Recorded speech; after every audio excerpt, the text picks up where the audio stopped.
All right, so now what we're gonna do is eat some Snickers and sit here and stare at this all for even longer than I already have. So I took a break for dinner and everything, ran to Harbor Freight, grabbed some random stuff, had a little bit of Christmas money to spend. But this is the main thing that I wanted, is this guy, so that we can make sure that hopefully our pipes are as close to flat as possible, even though I'm not looking forward to the noise. I'm really not looking forward to none of this. I stopped earlier. I've probably been stopped now for about 4 or 5 hours. I haven't done anything. So I like to be honest with y'all, because I know sometimes y'all make comments like, how do you just stay motivated and just go, go, go, go, go? Well, this afternoon has literally been opposite, and I'm absolutely dreading doing this welding, like beyond dreading. Like, I was kind of just waiting to come down here and like it's just done, or waiting for in the morning to wake up and I just know how to TIG weld perfect. Because my biggest thing is I don't like practicing.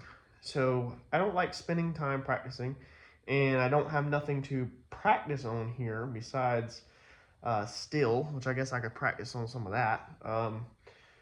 You know, besides the stainless. And the more I read up real fast, seems that the 18 gauge stainless stuff is pretty thin and it is hard to do. So me trying to learn on 18 gauge steel, and all I need to do is tack welds. A lot of people say you don't even need filler rods, you can just meld them together, kind of. I'm dreading it. I'm dreading this so bad. Thought about not working tonight and literally just chilling, watching some videos, but I've already watched a bunch of videos on welding. I just flat out don't want to do it. I'd rather load this thing up and take it to the shop and go paint the whole entire car over again than mess with this welding. But I know that it's one of them things where once you learn how to do it, it's just second nature. It ain't no big deal. You fire it right up, sling the mask down, and rock and roll. I just gotta learn how to do it, and I just flat out don't feel like learning how to do it. Flat out. All right, let's cut this off. So I got extremely aggravated, and remember, I'm kind of picking up where I left off with the Harbor Freight welder, and so I've already stacked or did a little bit of TIG with a Harbor Freight welder. I just couldn't control the heat. So right out the gate, extremely aggravated, couldn't get it to work, thought the torch was leaking. Maybe it's just me imagining anything going into this, just overly irritated, I guess, having to learn how to TIG, because you literally have to learn how to TIG if you're going to do this kind of stuff. So got on the phone with Jason. Shout out to Jason. Go check out his YouTube channel for sure, because he's self-taught. Didn't own a TIG a year and a half ago, and he's doing a full chassis build. It's crazy. I didn't want to cut up my tubing, so I don't want to cut up my tubing to practice with. So I was trying to do 22 gauge sheet metal, galvanized sheet metal, same stuff we did the firewall with, and I was just trying to put some tacks on it. And he was like, dude, just clean up some steel and practice on that, because crappy metal is going to make you hate the machine and everything like that if you don't have good metal. And I was like, well, if it's good metal, then it's not scrap metal to be practicing on, so I don't want to use it because I'm cheap, and I don't want to practice on usable metal.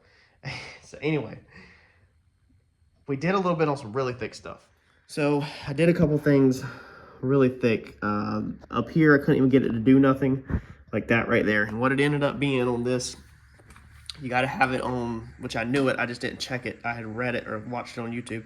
You got to have it on 2T if you're on the pedal, not 4T. 4T is the trigger switch. So I had started out on 4T using a pedal, and so it obviously was not working at all. So I practiced a little bit, hit a couple right there, and then I was like, okay, I just can't sit here. It's hard for me to sit here and practice. So here's what I did with the Harbor Freight one, okay? So I did sit here and practice, and I didn't have a card to build at that time, okay? I was literally just practicing. We didn't have a whole car to get back together, so I wasn't as impatient, but that was aluminum plate. It's just I couldn't control the heat. So I did that a little bit, and so then I said, screw it. I'm just going for it. What do we pay for these headers? $1,600, $1,800, whatever it was, 15, 16.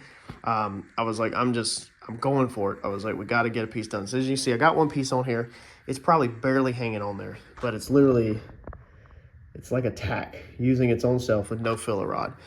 Because this is where I'd rather have MIG, because I can hold it with one hand and MIG it with the other hand, and be good to go. Versus if you don't have MIG and you're doing TIG and you got to do fill rod and a torch, and you ain't got nothing to hold it with. And magnets, of course, don't stick to stainless, or my magnets are not sticking to stainless. I didn't know that either. I just learned that magnets don't stick to stainless. So I said, screw it. I said, we're just going to go for it. I put the machine on 80 amps because we should be, it's 18 gauge, so we should be, I think, in the 40s. And everybody online said to go double the amps if you're tacking with no filler rod. And sure enough, we got a tack. So we got a tack big enough to just hold it on there. Yes, it clears the chassis right there. Somebody's gonna be like, man, that thing is touching the chassis. As you can see, I think you've seen it. It's like it's not. It's hard. You can't even get an angle, but it's not. There you go. It's close, but it's not.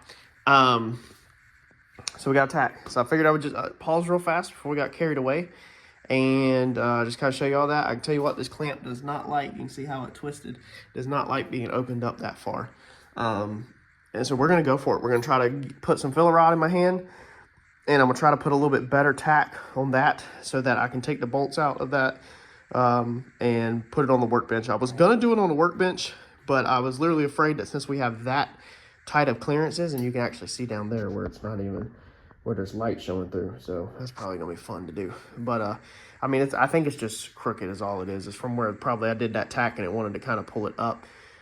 So if I did one on the other side, it should pull it back tight. I'll try to get me a tack across this side, and then when I put it on the bench, I'll put a tack opposite. Hopefully the metal should suck it back up tight.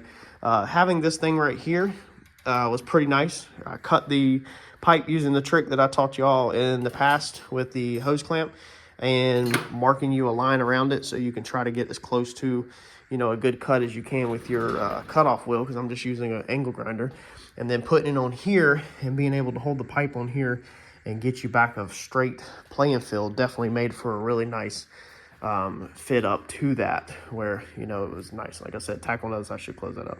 So we're gonna put gloves back on and everything, and I'm gonna try to put a tack in that. I'm not gonna roll like the camera time lapse, nothing like that, because I'm probably gonna struggle on this stuff. So I just feel like there's not like, I feel like it's just a waste of footage, honestly. So but I'm still want to take y'all along the journey and show you the good, the bad, the ugly, and show you exactly from start. I mean, I literally just hooked this machine up today, and that's what I've done. And that's what I've got right there on this machine. That's it.